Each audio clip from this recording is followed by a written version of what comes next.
Morning everyone. चलिए आज की वीडियो में हम लोग पोजीशन ऑफ एडवर्ब्स के ही बचे हुए रूल्स के बारे में चर्चा करेंगे। कल हम लोगों का लास्ट क्लास था इनफ का पोजीशन। आज हम लोग चर्चा करेंगे रूल नंबर 4 से। If more than one adverb is used in a sentence, यदि एक वाक्य में एक से अधिक एडवर्ब आ जाए तो अब यहाँ एक समस्या होता है कि कौन से एडवर्ब को कहाँ रखें, है ना। लेकिन आज हम आपको कुछ ऐसे स्पेशल ट्रिक बतलाएंगे जिसमें आपको कन्फ्यूजन अब नहीं होगा और आसानी से आप एडवर्ब्स को एडजस्ट कर सकते हैं, यानी सही पोजीशन दे सकते हैं। अब रूल नंबर 4 कहता है if more than one adverb is used in a sentence, यदि एक वाक्य में एक से अधिक एडवर्ब हो, then position of adverb follow the following orders, तो हमेशा जो एडवर्ब फॉलो करेगा वो इस ऑर्डर को करेगा। क्या? एक रूल याद रखिएगा, MPT। क्या रखिएगा? MPT। M for manner, P for place, T for time.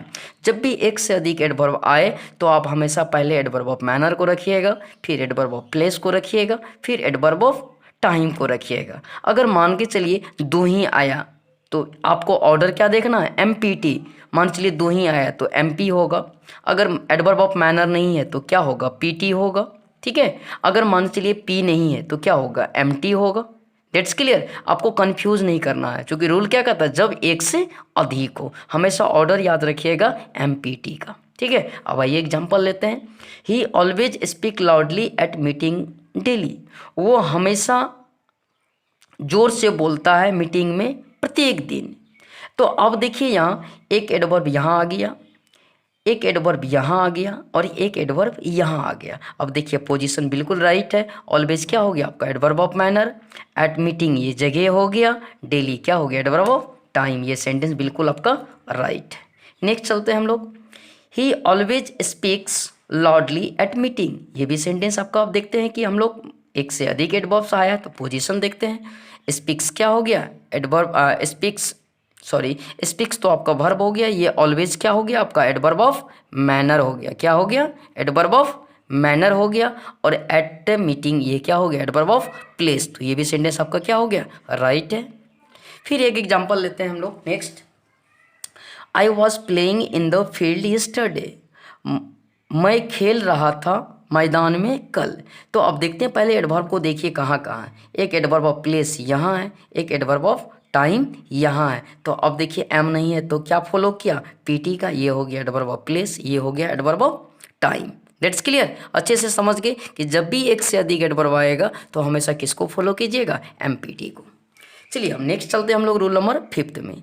If more than one adverb of time, अगर एक से अधिक एडवर्ब ऑफ टाइम आ जाए, मतलब कोई एक ही एडवर्ब बार बार आ रहा हो, is used in a sentence, then adverb of time follow the following orders. अगर एक से अधिक एडवर्ब ऑफ टाइम एक वाक्य में आए तो अब सवाल आता है कि कौन से टाइम को कहाँ रखें। तो यहाँ आपको एक कोड याद रखना है कि अगर एक से अधिक एडवर्ब ऑफ टाइम वाक्य में आ रहा हो तो 1 2 3 याद रखना आपको। 1 फॉर बोले तो स्मॉल टाइम, 2 मिडिल टाइम और 3 क्या हो गया? Big time. अब आपको कन्फ्यूजन होगा ये स्मॉल, मिडिल और बिग टाइम क्या होता है। सबसे छोटा क्या हो गया? आवर, उससे बड़ा क्या हो गया? डे, और उससे बड़ा क्या हो गया? Month, year. चलिए नेक्स्ट, अब आइए इसका एग्जाम्पल लेते हैं हम लोग। I walk up at 7 AM in the morning on Sunday, मैं जगा 7 बजे सुबह। कब? संडे को। तो अब देखिए कितने एडवर्ब ऑफ टाइम आ गया? 1 2 3। तो अब इनका पोजीशन देखिए, सबसे छोटा टाइम ये हो गया अर्थात 1, मॉर्निंग क्या हो गया? उससे बड़ा 2, और उससे बड़ा क्या हो गया? डे। यानी ये सेंटेंस आपका क्या हो गया? राइट हो गया। नेक्स्ट फिर लेते हैं हम लोग। I walk up in the morning at 7 AM on Sunday. अगर आप इस तरह से बोल दोगे या फिर लिख दोगे तो सेंटेंस बिल्कुल सही लगेगा। देखिए, I walk up in the morning at 7 AM on Sunday, कहीं भी रूपरेखा में आपको गलत नहीं लगता और बोलने में भी सूटेबल। लेकिन ये एब्सोल्युटली क्या है? और रॉन्ग है बाय ग्रामेटिकल। अब देखिए, तो अब यहाँ क्या कर दिए आप? पहले बीच वाले समय को रख दिए, फिर क्या किए? छोटा समय को रख दिए, फिर क्या किए? बड़ा समय को। अर्थात यहाँ क्या हो गया? 2 1 3 का। इसलिए सेंटेंस आपका क्या हो गया? रॉन्ग हो गया। चलिए अब यहाँ एक क्या करना है? नोट को बारीकी से देखना है। Dual negative never use together in a sentence, कि दो नकारात्मक एडवर्ब कभी भी एक वाक्य में यूज नहीं हो सकता है।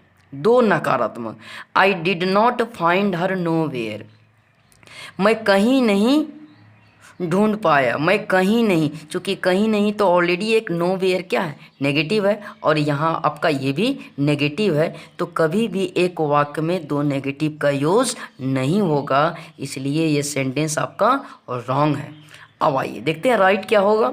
आई did not find her anywhere, अब देखिए एक नॉट नेगेटिव है, अब एनी वेयर क्या हो गया आपका पॉजिटिव।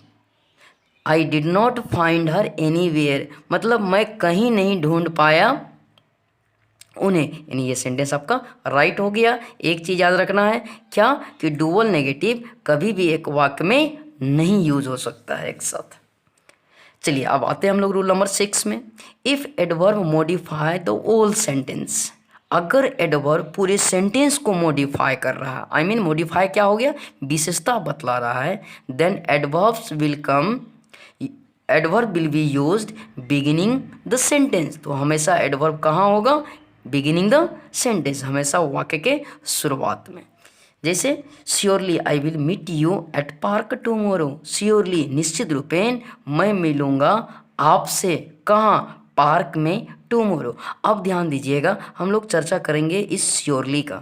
ये श्योरली क्या कर रहा, पूरे सेंटेंस को मॉडिफाई कर रहा है, क्या कर रहा, निश्चित रूपेण मैं मिलूँगा, तो यहाँ श्योरली आपका क्या हो गया, एडवर्ब। तो ध्यान दीजिएगा ये जब एडवर्ब पूरी सेंटेंस को मॉडिफाई करे तो हमेशा इनको वाक्य के बिगिनिंग में लगाएंगे। नेक्स्ट आइए, लकीली वी स्केप्ड अनहर्ट, भाग्यशाली हूँ हम लोग बच गए क्या, अनहर्ट चोट लगने से। अब ध्यान दीजिएगा लकीली मतलब भाग्यशाली है, हम लोग बच गए चोट लगने से, तो अब देखिए यहाँ लकीली क्या कर रहा, पूरे सेंटेंस को मॉडिफाई कर रहा है, तो ये लकीली यहाँ आपका क्या हो गया, एडवर्ब हो गया।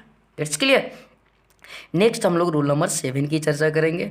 Always but will be used after else never then, ध्यान दीजिएगा अक्सर ये सब रूल्स आपको कंपटीशन में यूज आता है और आपकी राइटिंग स्किल को इम्प्रूव करता है। आपको पेशेंस रखना है, हड़बड़ाना नहीं है। आपको कहीं भी दिक्कत होता तो आप हमें कांटेक्ट करें।